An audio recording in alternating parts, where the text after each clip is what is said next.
Hey what's up everybody, कैसे हो आप सब। वीडियो को लाइक करो, शेयर करो और सब्सक्राइब करो।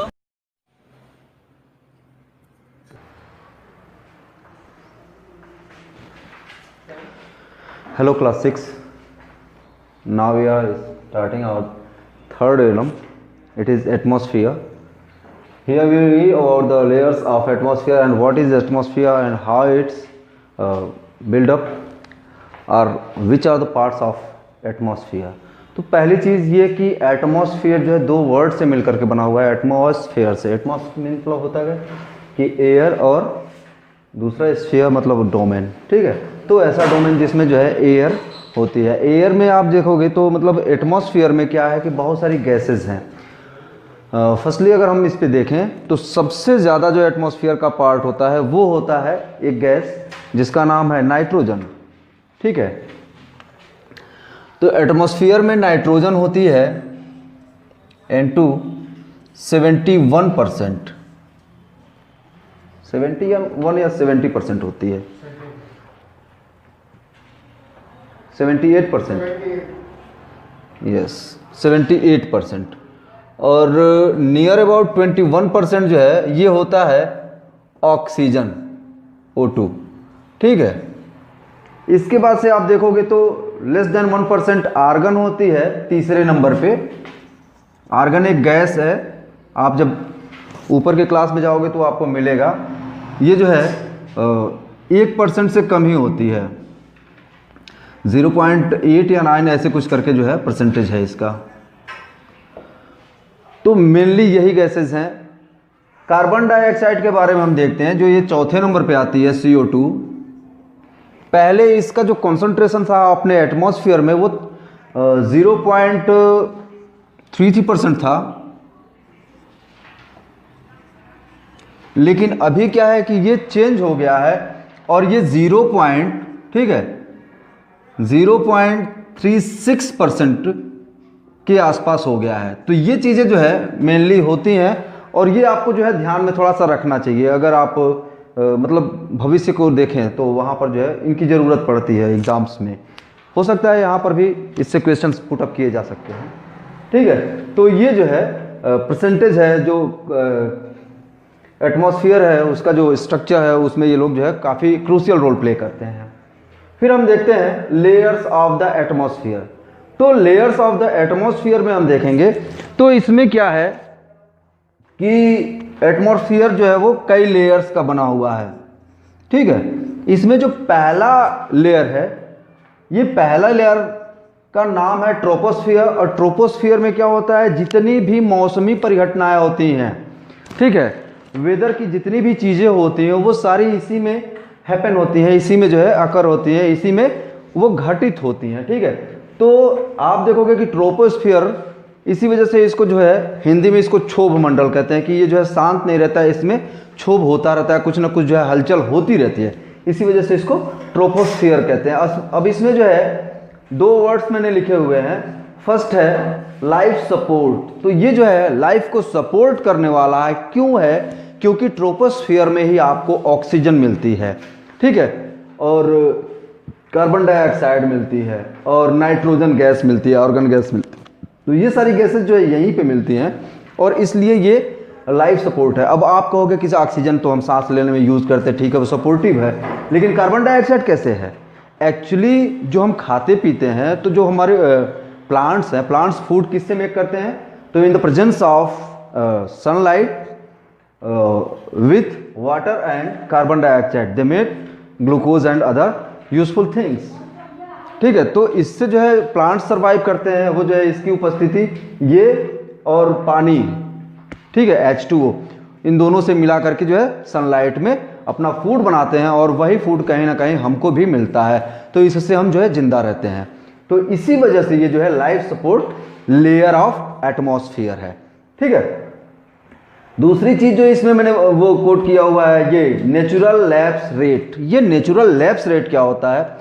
जब भी बात होती तो मैं इसमें बताता हूं आपको कि जब भी हम ऊपर चढ़ते हैं कितना 165 मीटर्स, ठीक है, तो जो टेम्परेचर है, टेम्परेचर ये डिक्रीज करता है 1 डिग्री सेल्सियस।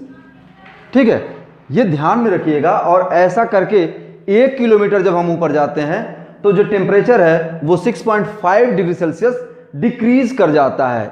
ये एक कारण है और इसी को जो है नेचुरल लैप्स रेट के नाम से जानते हैं। तो ये चीज़ जो है आपको पता होना चाहिए। ठीक है, इसके बाद से हम आते हैं दूसरा जो लेयर है स्ट्रेटोस्फेयर।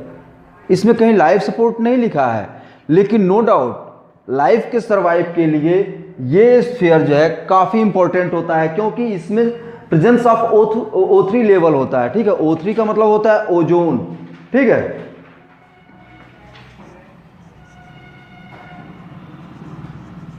ठीक है, O3 का मतलब ओजोन होता है।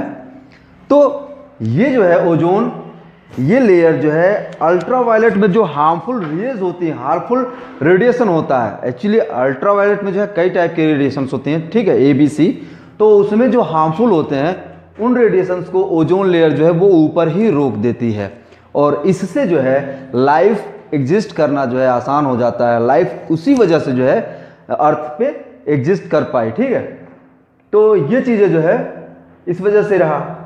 और इसका जो विस्तार है, इसका जो एक्सटेंशन है, एक्सटेंड किया है इसने, वो 50 किलोमीटर तक है, 50 किलोमीटर तक है। कहाँ से कहाँ तक? जैसे हम अगर ट्रोपोस्फियर को देखें तो ट्रोपोस्फियर में क्या होता है कि थोड़ा सा आप लोगों को मैं ले चलूँगा। ये हमारी अर्थ हो गई, और अर्थ का जो पहला लेयर है ये है ट्रोपोस्फियर।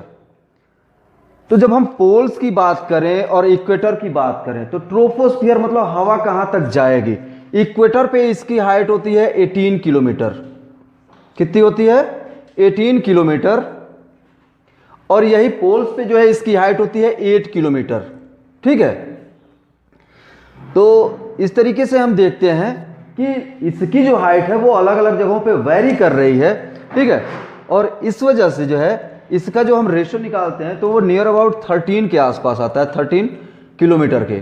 ठीक है, तो ये माना जाता है कि इसके ऊपर 50 किलोमीटर तक जो है वो स्ट्रेटोस्फीयर होता है। अब आप कहोगे कि यहाँ पे ऐसा क्यों होता है, यहाँ पे 18 किलोमीटर क्यों है और यहाँ पे 8 किलोमीटर क्यों है? तो एक्चुअली होता क्या है कि यहाँ पे इंसोलेशन जो सनरेज हैं वो ज़्यादा आती हैं, और सनरेज के ज़्यादा आने की वजह से क्या होता है कि यहाँ पर जो है जो हवा है वो कन्वेक्शनल करंट के रूप में ज़्यादा ऊपर तक जाती है, और जब ज़्यादा ऊपर तक जाएगी तो ऑब्वियस है कि जो एरिया है, जो डिस्टेंस है अर्थ से इक्वेटर पे, वो जो ट्रोपोस्फियर है उसकी ज़्यादा हो जाएगी। इसलिए यहाँ पे ये 18 किलोमीटर तक एक्सटेंड करता है और यहाँ पे 8 किलोमीटर तक, क्योंकि जो हमारा पोलर रीजन है वो काफ़ी ठंडा रहता है। ठीक है, क्योंकि वहाँ पे वर्ष भर पूरे सालों तक जो है वो वहाँ पे बर्फ ही रहती है, इसलिए यहाँ पे जो है ट्रोपोस्फियर की हाइट कम है। बाकी जगहों पे ट्रोपोस्फियर की हाइट ज़्यादा है। जैसे जैसे गर्मी बढ़ती जाएगी ट्रोपोस्फियर की हाइट भी बढ़ती जाएगी। ठीक है, तो अब इसके बाद से हम आगे देखते हैं स्ट्रेटोस्फियर। तो जेट प्लेन्स की हम बात करते हैं। जेट प्लेन्स उड़ाए जाते हैं, तो जेट प्लेन्स जो है वो कहाँ पे उड़ाए जाते हैं? तो जो ट्रोपोस्फियर है इसके ऊपर और स्ट्रेटोस्फियर का निचला हिस्सा है, उस हिस्से में जो है जेट प्लेन्स उड़ाई जाती हैं। ठीक है, कारण ये है कि जो ट्रोपोस्फियर है तो यहाँ पर बहुत सारी मौसमी परिघटनाएं होने की वजह से यहाँ से जो है दिक्कतें होती हैं।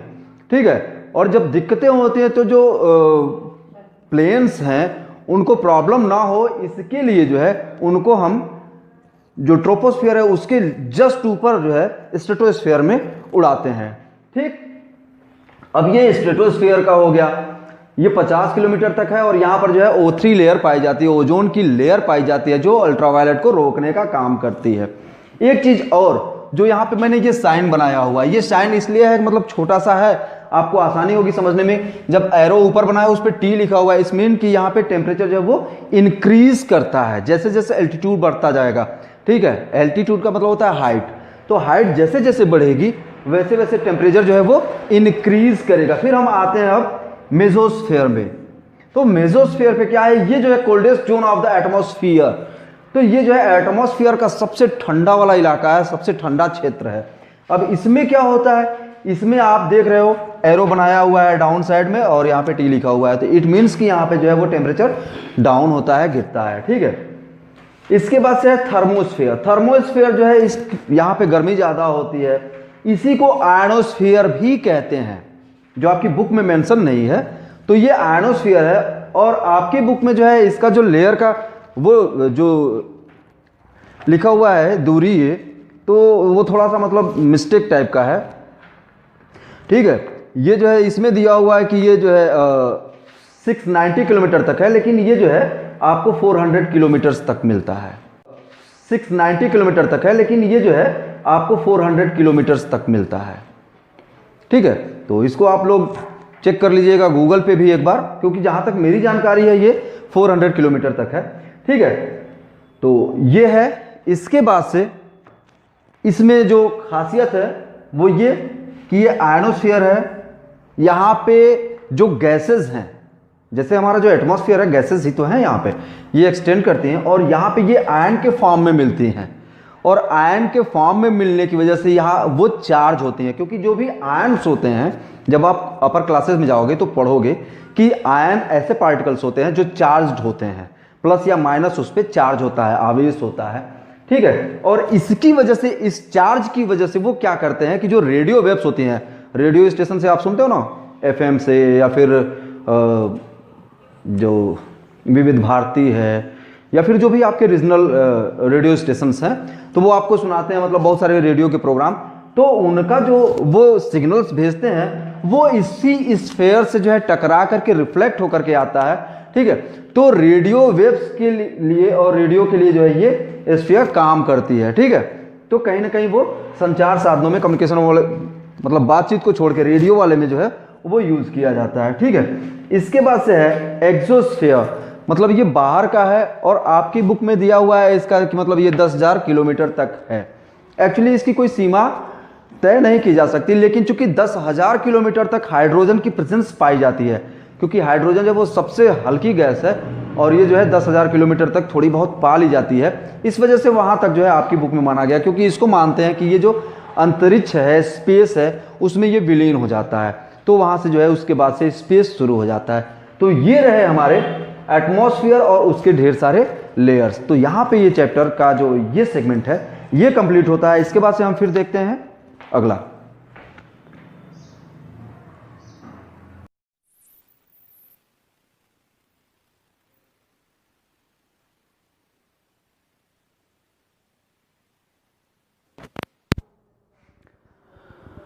अब हम देखते हैं बायोस्फीयर।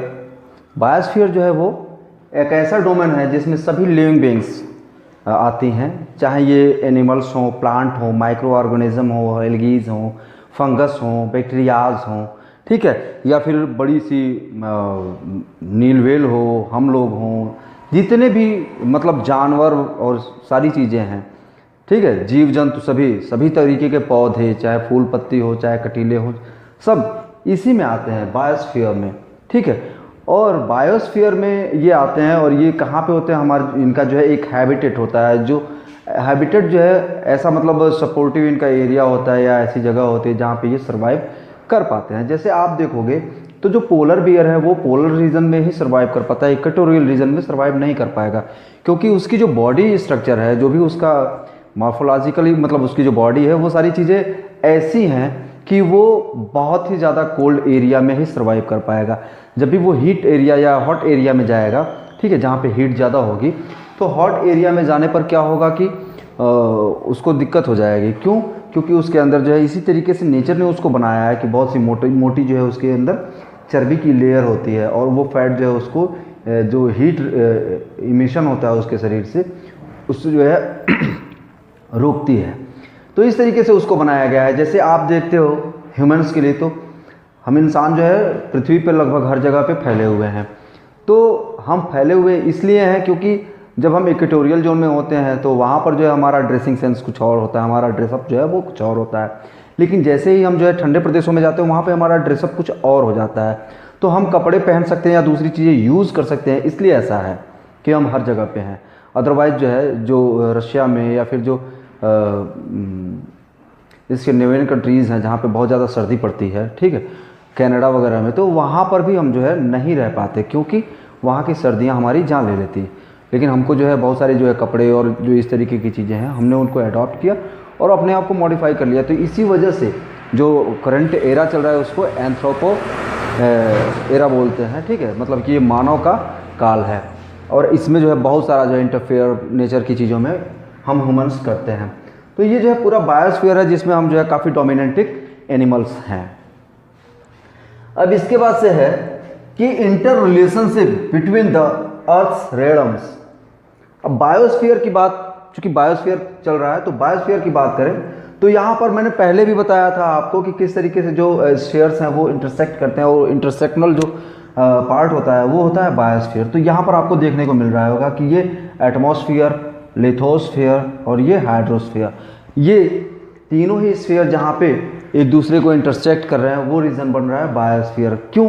क्योंकि किसी भी लाइव या लिविंग जो बीइंग है उसको एग्जिस्ट करने के लिए लिथोस की भी ज़रूरत है, क्योंकि उसको मिनरल्स भी चाहिए, ठीक है, एयर भी चाहिए उसको ब्रीथ करने के लिए और जो उसकी रिक्वायरमेंट है उनको पूरा करने के लिए, और साथ ही उसको वाटर की भी ज़रूरत पड़ती है, क्योंकि जो सेल होती है उसका एक बहुत ही ज़्यादा बड़ा भाग जो है, बड़ा क्रूशियल हिस्सा वो वाटर ही होता है, ठीक है। तो ये सारी चीज़ें जो है इसलिए ज़रूरी हो जाती हैं बायोस्फीयर के लिए, ठीक है।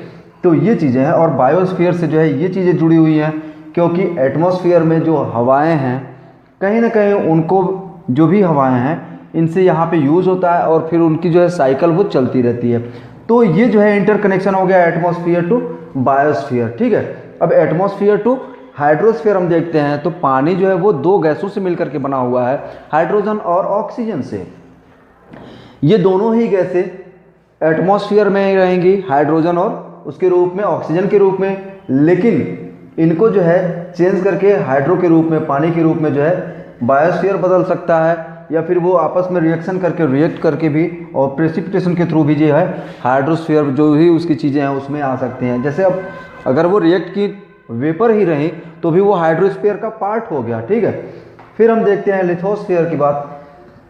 तो लिथोस्फीयर जो है कहीं ना कहीं हाइड्रोस्फीयर को, बायोस्फीयर को, इनको जो है आधार देता है और इसी आधार पे बहुत सारी ऐसे रिएक्शंस होते हैं। जैसे एटमॉस्फेयर में जो सबसे ज़्यादा पार्ट है, बड़ा पार्ट है, वो आपको मैंने अभी बताया था 78% जो है वो कौन सा होता है, नाइट्रोजन होता है। और 78% जब नाइट्रोजन होता है तो जितनी भी लिविंग बीइंग्स हैं जब वो डिकम्पोज होती हैं तो उसमें से मेथेन निकलती है, उसमें से नाइट्रोजन भी निकलती है, क्योंकि जो नाइट्रो ग्रुप होता है वो जो है प्रोटीन का एक बहुत ही इसेंशियल पार्ट होता है और जितनी भी लिविंग बीइंग्स होती हैं उनके अंदर प्रोटीन होता ही है, ठीक है। तो कहीं ना कहीं ये चीज़ें जो है एक दूसरे से इंटर रिलेटेड हैं, इंटर कनेक्टेड हैं और इसी वजह से ये जो चारों स्फीयर्स हैं वो एक दूसरे से जो है वो क्या है, ये इंटर रिलेशनशिप में हैं और ये एक दूसरे को जो है पोषित करते हैं, एक दूसरे को इनरिच करते हैं, फ्लरिश करते हैं और इससे जो है ये चीज़ें आगे बढ़ पाती हैं। तो इस तरीके से हमने इस पूरे चैप्टर में देखा कि जो अर्थ है उसके चारों एलम्स हैं और उन चारों एलम्स का जो है आपस में कितना बेहतर जो है वो तालमेल है, कितना अच्छा जो है रिलेशन है और इसी रिलेशन की वजह से यहाँ पे अर्थ पे सारी चीज़ें जो है, जो भी living beings and non living beings जो भी हैं वो एग्जिस्ट कर पा रही हैं और कहीं ना कहीं उनका साइकिल चलता रहता है। जैसे हम अगर बायोस्फीयर की बात कर लें तो उसमें जो भी जीव है वो पैदा होता है, ठीक है, और अपनी ओरिजिन के बाद, उत्पत्ति के बाद वो धीरे धीरे जो है मैच्योर होता है, फिर उसकी जो है वृद्धावस्था आती है, ओल्ड एज आता है, old age, after old age death होती है और वो जीव जो है मर जाता है। उसके बाद से उसका डीकम्पोजिशन होता है। जैसे ह्यूमंस को, जैसे इनको देखें तो ये भाई फनरल सेरेमनी होती है जिसमें जला दिया जाता है या गाड़ दिया जाता है, दफन कर दिया जाता है। तो इन चीज़ों को छोड़े और बाकी पत्ती देख लीजिए, पेड़ देख लीजिए, जानवर देख लीजिए, तो वो जो है डीकम्पोजिशन ही होता है और एटलीस्ट जो है वो अपने जो भी मतलब छोटे मॉलिक्यूल्स जो लिथोस्फीयर, हाइड्रोस्फीयर, एटमॉस्फेयर से लेकर के चीज़ें बनी थी वो चीज़ें मुक्त होकर के उन्हीं चीज़ों में चली जाती हैं। जैसे मतलब हम देखते हैं हिंदू मेथोडोलॉजी में कहा जाता है कि क्षितिजन पावक गगन समीरा पंच तत्व से बना शरीर है। तो वो जो शरीर के जो तत्व हैं, सारे मिनरल्स और जो भी चीज़ें, वो सब जो है एक दूसरे में चले जाते हैं, उन सारी स्फीयर्स में चला जाता है यहाँ से, ठीक है, और इन सारी चीज़ों से लेकर के यहाँ पर चीज़ों को बनाया जाता है। तो ये कहीं ना कहीं वो चीज़ें चलती हैं, ठीक है। तो ये चीज़ें रही हमारे इस चैप्टर में और ये किस तरीके से इंटरलेक्ट हैं और सारी चीज़ें जो है बताई गई। आपको कहीं भी अगर कोई भी डाउट होगा तो आप कमेंट सेक्शन में ज़रूर पूछिएगा, ठीक है। Thank you.